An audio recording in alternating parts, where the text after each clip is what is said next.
Thanks for joining the Life's Better podcast, where we say life is so much better with God, community, and purpose. My name is Jonathan. This is Josh. Hey. We're going to be doing a special Father's Day episode. We've got only about a week and a half until Father's Day. Yeah. And so we thought this would be a fun opportunity to give you guys some content on how to really love Dad, maybe a little bit more this year. And if not, maybe your earthly father, definitely your heavenly father. So before we get into that content though, Josh, you and I, we're going to play a game. I think this is going to be kind of fun. This is a game called Do You Know Your Dad? And what we've done is we've asked our fathers 14 questions about themselves. Yeah. And my dad emailed you, Yeah. Josh, his answers, and your dad emailed me his answers. And we're just going to see who knows. How good we are at remembering what our dads have said over the last 27 years for me. And 28 for me.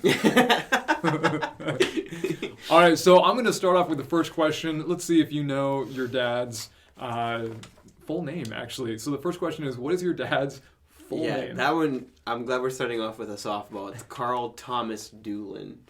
Right? The third. You forgot the third. You're kidding. I'm totally joking. joking. I know for a fact my grandfather's name is not Carl, so but yeah, that's his name. What about yours? Josh, you got 1 point. Okay. I'm going to let you keep track of your points. I'm going to keep track of mine. I'll try to. So my father's name is Robert Allen Gleason. Yeah. I believe most people know him as Bob, though. So, yeah, I guess that works. But that's his legal name. Robert. Yeah. Robert. Gotcha. Sounds so adult. All right, so the second question is, what is your dad's favorite color? Do you know your dad's favorite color? I have no idea. I honestly, I know he likes some colors. Like, we had this really hideous orange 70s looking countertop growing up. Okay. And we all hated it. He's like, oh, I really like it. It's like warm and inviting. So I know he likes those colors, but I'm just going to go by the numbers. Most people's favorite color is blue. So I'm just playing. I'm honestly, I don't know your favorite color, Dad. I'm going to just assume that you're like everyone else and you like blue. Okay. That would be correct. Yes! Blue is the right answer. And just like you, and I'm even trying to think, because like board games are a really good way to find out somebody's favorite color, because it's like you get to pick the color. Right. But my dad is always like, everybody else choose. I'll just choose whatever's left. So he never chooses a specific one. There is one though that like, if he had to choose first, he always chooses this color. So I'm gonna go with it, even though I'm like, I don't know if that's his favorite. Okay. And it's red.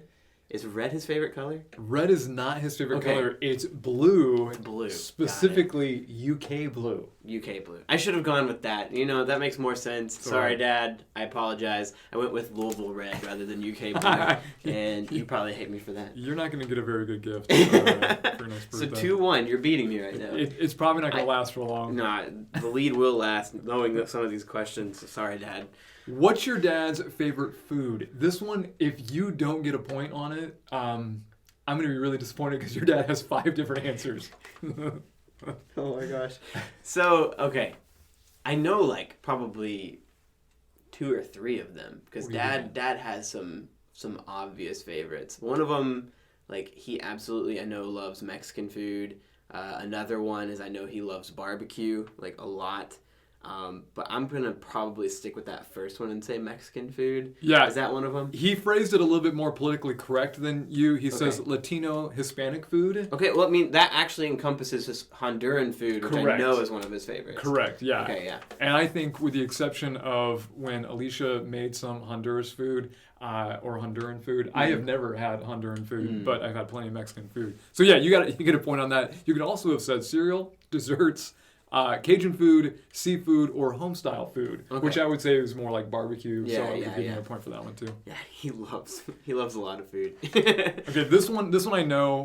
My dad, salmon, hands down. He could eat it for like almost every single meal. Maybe breakfast is a little weird. And then probably Chinese food would be a second, but definitely salmon. He put one word, and it was salmon. So good job. There it is. Good job. Yeah. Wow, that's impressive. He really likes it. He really likes it. So 3-2. Yeah. 3-2. All right. So the next one is, what is their date of birth? Okay. You know their exact date of birth? Even when we were coming up with these questions, this was one like I really hope I know, but I'm not 100%. I do know he was born on Christmas Eve, so December 24th. December 24th. When it comes to the year, I'm embarrassed. I'm embarrassed. I think it's 1946. Okay. Am I wrong? That is correct. Yes! That is correct. Okay, I knew he was like classic baby boomer. Dad came back from the war. They started having kids. So I knew it was right around there. Yeah. So this one I know pretty well, mainly because my mom makes fun of him for being born in the 60s while she's born in the 70s. Nice. So it's 1969 and it's August 6th. That's it. Nailed it. Yeah, Very good. All right. He's just barely born in the 60s, but mom holds it over his head. That's great. Now, what's your dad's first word as a child? Okay. Has there ever been a conversation about this? You know, I don't think that we've ever had that conversation, but I have a good guess because he's a really big mama's boy. Yeah. So I'm going to say mama was his first word. Nailed it. This is what your dad said. Mama on January 24th, 1970, according to my mom's baby book. Oh, so that's awesome. He fact-checked that one. Wow, that's like, I mean, how early do you normally say your first word? I think I was just out of the womb when I started speaking full sentences. So all right. Your dad was a little slower than me, but not bad. Not bad. Anyway, well, what do you think your dad's first word was? I feel like there was a story, and I don't know if it was him or his brother. Okay. But there's a story that one of their first words was smoke.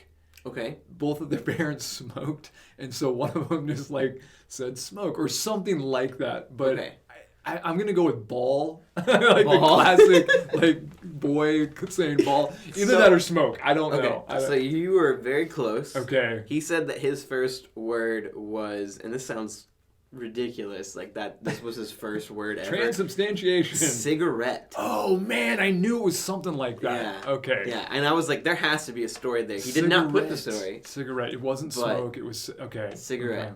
Yeah. Now, do I get a point for that one? I think that's fair. How about this? I'm going to do a half point that if... You're in the lead still then. Because I think it's 4.5 to 4 or something like that. Okay. I don't know. Well, really good. Actually, I have not missed one. You missed one. I did miss one. Well, I'm saying... Oh, yeah. No, you're right. Okay. Yeah. Is this your question or mine? I think it's mine. Okay, so this question is, what sports did you play in high school? So what did your dad play in high school? And I'll say he has... Does he have a few? He has a few. Okay, I know swimming. Okay. I think basketball was also on there. Okay. I mean, he played in college, so I assume he played in college? Who did he play for? Well, that's what happens when you go to a small private Christian school. Oh, okay. But he was like, we don't have enough for the team.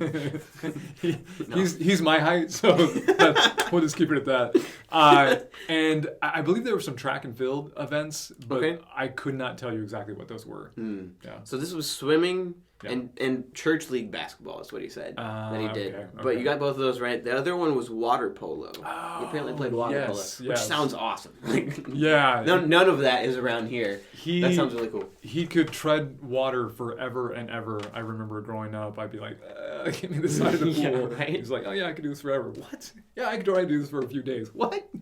Yeah. Watching that in like the Olympics is terrifying to me because like the battles that go on underwater just make me so like I would drown. I would 100% drown. People would pull me under and I would be like, all right, I need to be tagged out. I can't do this anymore. Josh is just using the ball as a flotation device. Leave me alone. All right, what about your dad? All right, I know for a fact, because we talked about this a ton, because I did this as well, high school soccer at George Rogers Clark High School in Winchester. He went to Ecuador on a traveling team and played. I don't know if he did any other sports for sure, but I know that he was very big into soccer. That was the only one he gave me. Okay, so well, yeah, soccer was. That makes sense to me. Yeah. Okay. Oh, that's good. All right, how many girlfriends did your dad have before mom? So, I don't know if he's ever given me an exact number. It's never been like, hey, Dad, how many people did you date before Mom? But I know of at least one. Okay. I want to guess 2, but part of me wants to just go with the one that I know of. Because I don't think Dad was like a big player or anything. Dated a lot of people. I'm going to go with 2, though. You are wrong. I'm wrong. Okay, how many did he say? It was a solid 5. 5. Wow, so many people you've dated, Dad, that I had no idea about. All right, cool. Yeah, 5 people. I'm the same way as you. I only remember my dad telling one story about one girl before mom, and even when I heard it as a kid, it was just like, what? Dad liked somebody other than mom? Like, it was so disturbing to me. So I don't think there was a whole lot. I'm gonna go with 2 though. Okay. Similar vein as me, your dad put 4. Okay. So there's some both of our dads got around a little bit more than we realized. Okay. I remember a specific story, and this was related to your like smoke story, where he told me like there was only one time he ever dated a girl who smoked. Okay. And like he kissed her one time, and like that was it. Like he was done. He was like, "No, we're never doing that again." Nice. And broke up with her. And like my dad hates smoking, but yeah. I assume your mom never smoked then. No, neither of them ever did. All right, this is yours. All right, so this is the the testimony one that hopefully we both kind of know a little bit about. How did you come to Christ? / what is their conversion story? Yeah, so my dad came to Christ when he was in high school. Again, going back to basketball, he had a friend who invited him to be a part of that church league basketball team. One of the requirements was you had to actually go to church at that church, And so he's like, well, okay, well, in order to play basketball, I'll go and check out the church. Heard the gospel message at that church, responded to it, and eventually actually responded to the call of full-time ministry as well. Yeah. I'm sure there's more in the story, but that's the general. Yeah, he said he was 17. It was through his church's youth group, so I assume that you actually gave a lot more to that story. Yeah. But that's cool. This is one that, like, it's tough because I know that Dad, because of my grandma, grew up going to church. Not that my grandfather wasn't a part of it. Like, it's a huge part of his life now, but I know that, like, there was a time where she was the spiritual leader in their family. My guess, though, is that I wish that I knew more, but it happened at church when he was pretty young, maybe elementary school age. Okay. What is his actual story? And I'm gonna feel really bad if it's not that. So he says that he loved Jesus for a long, long, long time, but when it came to actually making that public confession of faith, he was really, really shy, and it wasn't until he was 16. Okay. And it happened because of a Sunday school teacher who just continued to, pour into him. Mom and Dad were pouring into him as well. And then at the age of 16, he had enough courage to go forward and publicly confess his faith in Christ. So that's close enough. I'm going to go ahead and give it to you. That feels like a half point. That feels like a half point because I knew that he had grown up going to church and like all of that stuff, and mom was like his mom was a very big impact on his life. But yeah, no, that's cool to know. Yeah, you got a half point. Okay, what was your dad's first car, and how old was he when he got it? Okay, so I don't remember my dad telling me this was my first car and everything, but I do remember a story, and it happened when he was like 16-ish, so it had to have been his first car, and it was about like him on his way to a soccer game. My dad has a little bit of a lead foot, likes to drive fast, kind of like my grandfather used to, and he apparently was in this race with his friend, and he got pulled over on the way to the game, and his parents drove by and saw him, and he just remembers like seeing them drive by and like dying a little bit. And I know it was a convertible of some kind. Okay. I vaguely have these vague memories of him talking about a Camaro, maybe like a really old Camaro. Am I right with that or no? So he's got 2 answers here. Okay. The first car that he ever drove was a 1975 Chevy Nova. And I don't know. Not a Chevy Camaro. I don't know if it was a convertible or not, but that was the first one he ever drove. Okay. And then the first car that he purchased was a 1980 Ford Mustang hatchback for $1,000. You know what? I think it was the Mustang. Okay. That was in that story, and like Camaro was just in my mind because those are the cars that I really like. Okay, gotcha. So gotcha. I'm pretty sure it was the Mustang. I'm gonna say I got that wrong, but I did remember that it was convertible. He did not tell me how old he was, so you're off the hook on that one altogether. Okay. Yeah. All right. What about your dad? Okay, I know he drove a Malibu at some point. I really don't know if that was his first vehicle. and I don't know how old he was. I'm gonna go with 18 Malibu. Okay, so I have no idea what the type of car a Malibu is. Okay. But he said a 1961 Ford. Mm. Is a Malibu a Ford? I don't believe so. Okay. I'm not a car guy. I'm not either. All but the he men was 18. Okay. He was 18, so you got the name. You got the. He just said a Ford? He said a 1961 Ford. Well, that's not helpful, Dad. Ford makes a lot of cars. Did they make a Malibu? I don't think so. I thought a Malibu isn't a Chevy Malibu, or yeah, could that I be wrong? sounds right. That sounds right. I don't know. I don't either. Okay, neither of us got a point on that one. You got the age right though. Okay, I got another half point. Half a point. So now I've got a solid point. Okay, yeah. here we go. I've lost track of my points. Hold on one second. I think you're just down by one. Okay. Is it my question now? Yeah. Okay, so how did you propose to Mom?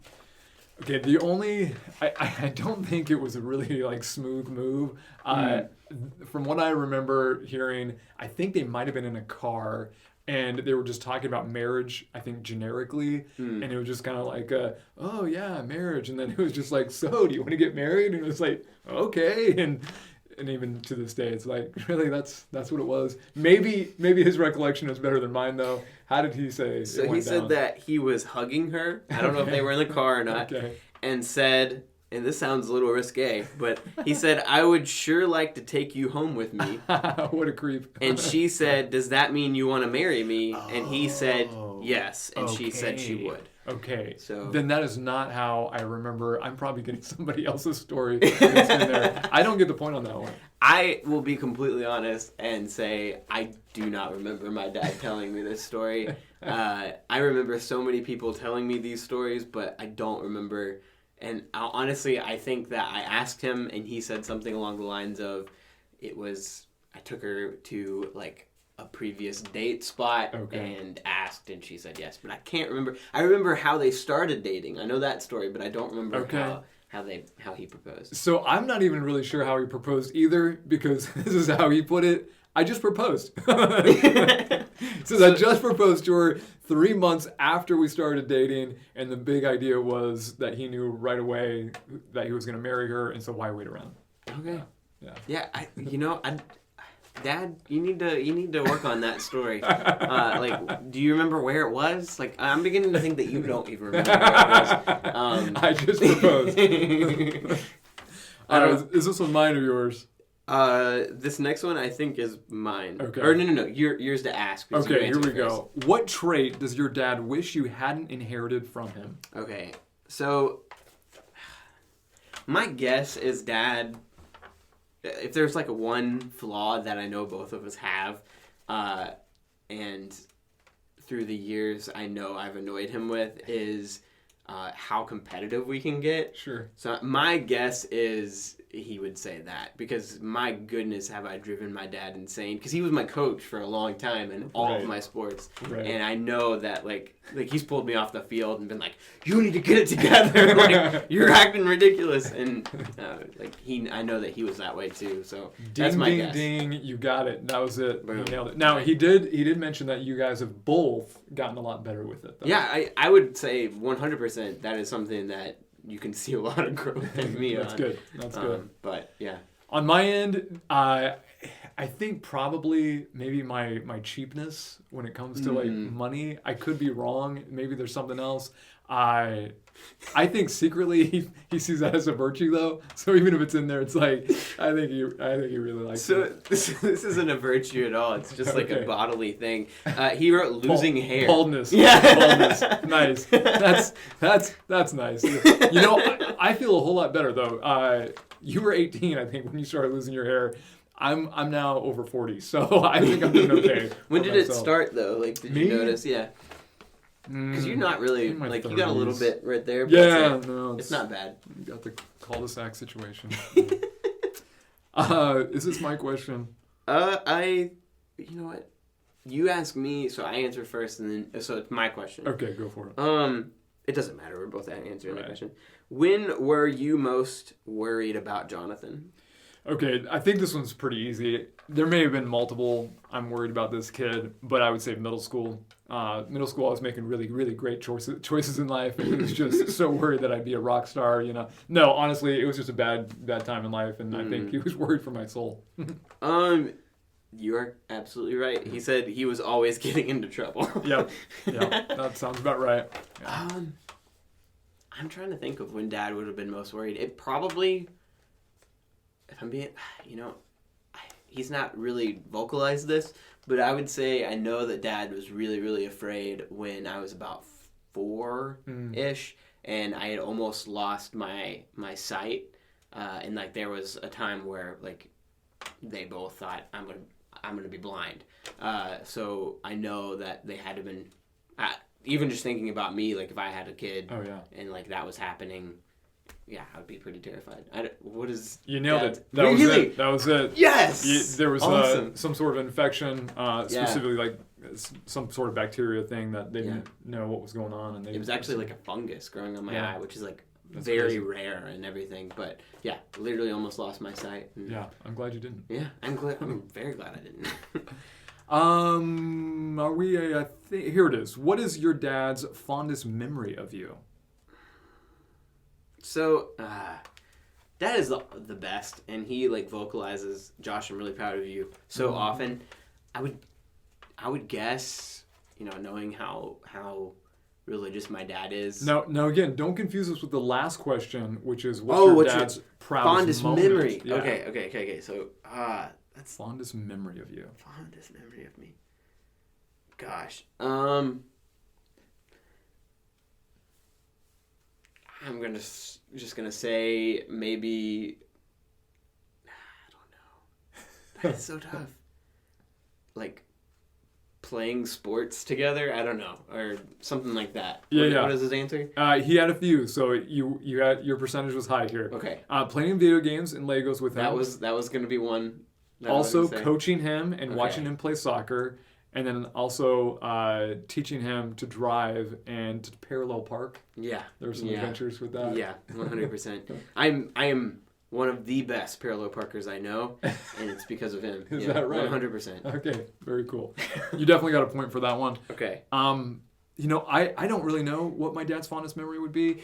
Your dad's answers are a lot more specific, so it's almost unfair. I do remember a story that he's told a few times, and it's just like one of those stories of, hey, my kid's showing resiliency, and it had to do with like the swimming thing. I failed, and they gave me like one more try, and I worked really hard, and I think he was like, oh, hey, like he's showing resilience. So I know that was like one of those good job moments, but that's not it. I'm interested to see if you remember this. I assume you do, but he said it was when you and him took a hike in Paradise. Oh gosh, that was just like a canal trail. That was just like 2 seconds ago. Yeah. No, I was thinking. He said like that you two had a really great time sharing together. Yeah. Okay, yeah. That's his fondest memory of you. I guess so. All right, last question. Is this yours? I think it is. I think so. What's your proudest moment of Jonathan? Proudest moment? Yeah, I'm sure it's like giving my life to Christ, being involved in ministry, that type of stuff. Close. Oh, man. Close. He says when you graduated from San Jose Christian College and received the Facility Award. Faculty Award, maybe? Oh, well, it might have autocorrected. Faculty Award? I don't think it was called I don't think it was actually the Faculty Award. I think it was called Founders. Maybe the Founders Award. The Founders Award. This is a Facility Award. Yeah, I don't think it's called the Facilities Award. I worked really hard on the facilities. I was like, man, Jonathan, like power washing going on. Did a lot of manual labor around the college. I think it was the Founders Award. Yeah, there's like 2 pretty prestigious awards. That's one of them. I forget. There's probably one that's even better than that, but he had actually earned that when he was in college, and so we both like have our names somewhere on a plaque. That's awesome. Yeah. I would say for me, gotta be ordination or when I got married. That would be my 2 guesses. But if I had to say one, probably ordination. Okay, so I think this is pretty close when he accepted the call to ministry, but this was actually at age 15. Yeah. And also watching him score his first soccer goal at Anderson County. And continuing to watch him grow into the amazing man of God he is today. That's funny that my dad mentioned the soccer goal thing, because like that was a big day. Like I was so pumped about that because I left a small Christian school and went to like play public high school soccer. And it was my first game. I had just gotten put in, and I got a really lucky bounce to where I could head the ball in. Beautiful. And I just like I remember being so nervous and talking to my dad like, playing at this competitive level, can I do it? And like I'm surprised that that's on his list of like most proud moments, but that makes me happy too. That's good. Okay, I think at this point we tied. I was trying to keep track, and I think we both know our dads pretty well. Yeah. That made me happy that there was a lot of those I was not very sure of that I got right, but cool. Well, we know, depending on where you're at, some of you, you've got a great relationship with your dad. Others of you, maybe it's a little strained. Some of you, your father has passed on. And so what we're going to be sharing now is really just like a top 10 list of things that dads want to hear from their kids. And you may not be in a position to necessarily share these with dad because of your relationship. And so what we would encourage you to do is, most of these are things that even your Heavenly Father wants to hear from you. And so if you're not able to necessarily to share this with your earthly father, definitely take some time to maybe take a couple out this week and just say, hey, this is how I feel about you, my Heavenly Father. And then I would say, even for you who are following Christ and have a great dad and you can share this with him, hey, make it a point to also share this with God. I would love to tag that, because I know students who who struggle with the fact that their dad isn't really present. But I also know that they've mentioned a bunch of times, there's these guys in my life who have sort of taken up that mantle. So like even identifying those guys in your life and saying something to them would, I think, be a huge encouragement. If there's father figures in your life, I think this would be very encouraging to them. So I'm going to go ahead and share the first one. It's probably painfully obvious. Guess what Dad wants to hear? Dad wants to hear, I love you. Now, I know some of you may have a dad who's a little rough around the edges and you think, he doesn't really want to hear it. That's a lie. He does. The thing is, you might think it. You might behave in a way that shows love. You might have all kinds of anticipation of maybe there'll be a day that's just right. The sun's setting, we're on the boat fishing, and it'll be this postcard moment. Don't wait. Just go ahead and find that moment. Maybe if it's awkward for you, write it in a card. You can express it over the phone on your way to hang up if it's just one of those awkward things that you haven't done in a while. But definitely let Dad know that you love him verbally. Yeah. The next one is just as obvious, but it's thank you. And I love that you wrote down here, try to get specific, like take time to really think of at least one thing that you can thank them for, because I know even just for me, like hearing thank you is nice, but like when you get real specific with something, it can mean a lot more. So take some time, write it down, tell them why you're thankful for them, or even something that they did recently, because dads are awesome and often jump in at the right moment when you need them. Yeah. Number 3 is, I'm so proud to be your son, or I'm so proud to be your daughter. The idea behind this is, what are some of those things that because of Dad, you stand a little bit taller? Maybe it's a position that they hold in the church. Maybe it's a position that they hold in the community. Maybe it's a reputation that they have at work.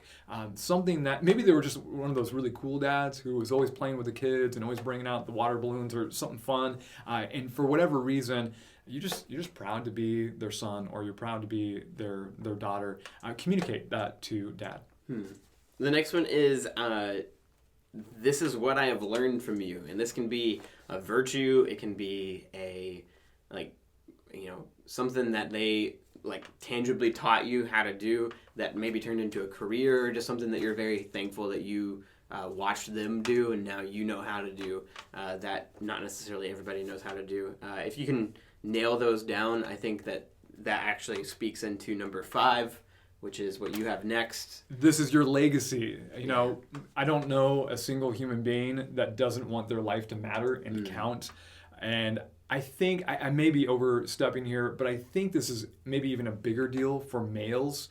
And particularly for Dad, if you can step in and say, hey, these are some things that you learn, or that I learned from you, that I'm now actually implementing into my life and the rhythms of maybe even my own parenting. This is how your life is going to continue on through me, and maybe even on through grandkids and grandkids. Like, dads want to hear that. That brings a lot of pride and a lot of meaning and purpose to their life.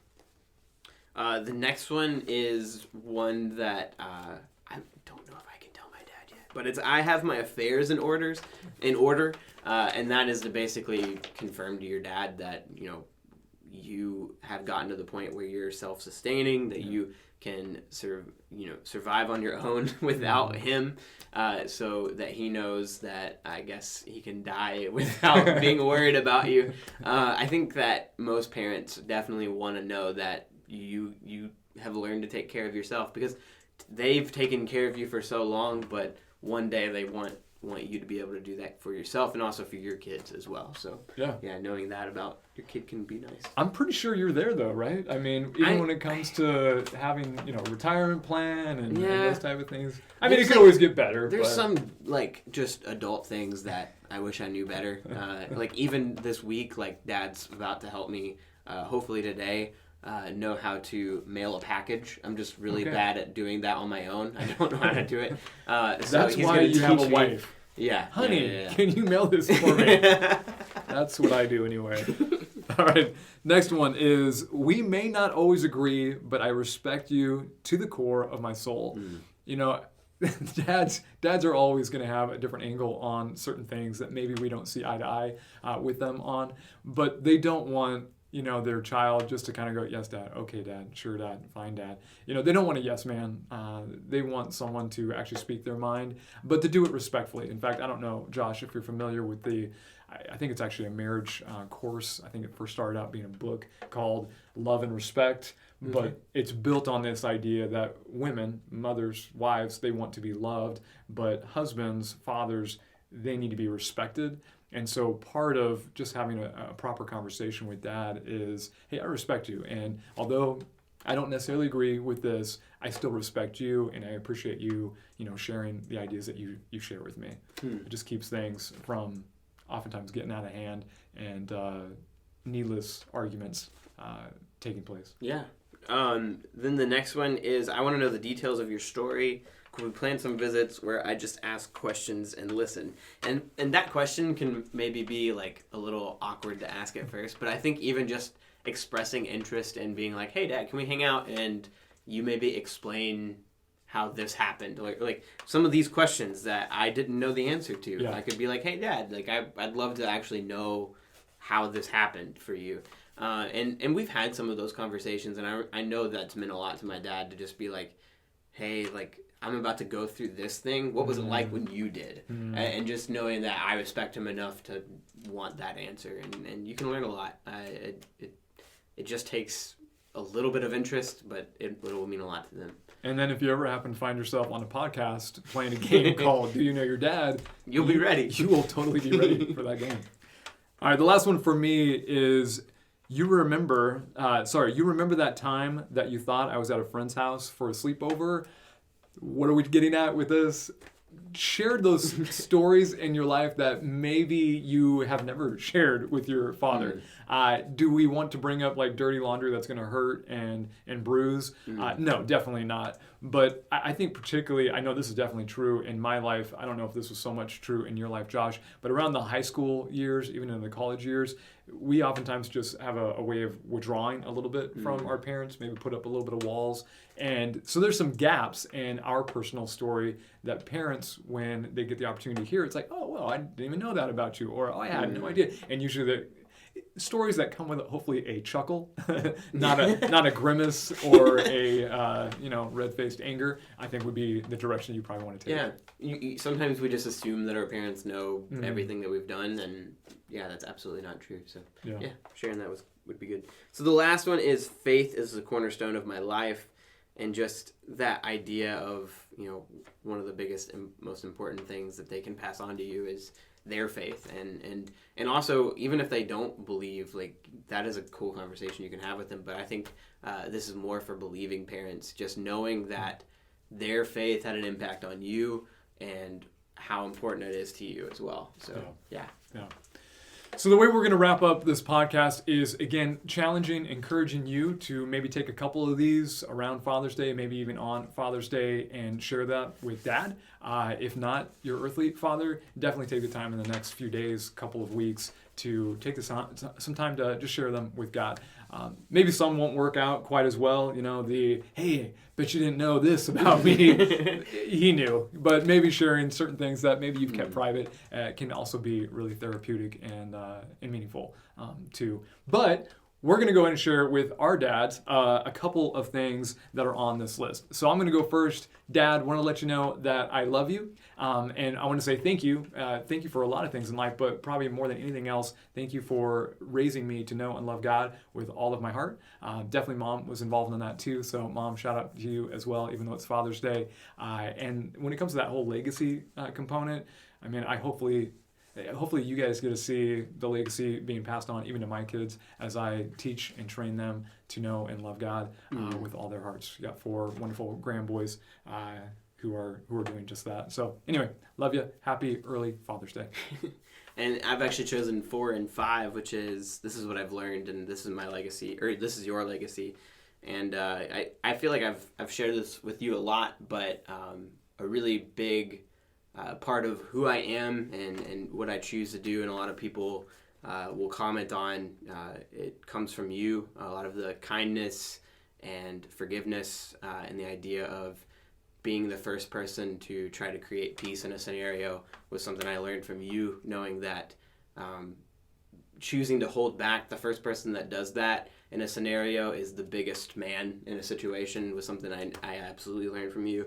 And obviously knowing that having a servant heart that is modeled after Christ is one of the best things that you can have. You've modeled that forever. And then your legacy, while I don't have any kids yet and you don't have any grandkids, know that beyond just what you've been teaching as a children's pastor for a while, also the students that I interact with, I hope that I can model that to them and they can come away with that. So you potentially impact hundreds of kids with your legacy of just showing servant-heartedness and kindness and forgiveness. Like that, those are huge to me, and hopefully I can make those huge to others as well. So yeah. All right, thanks. dads, hopefully you feel loved. And if you're listening and you want to show some love to dads, definitely do that in the next few days. God bless, guys.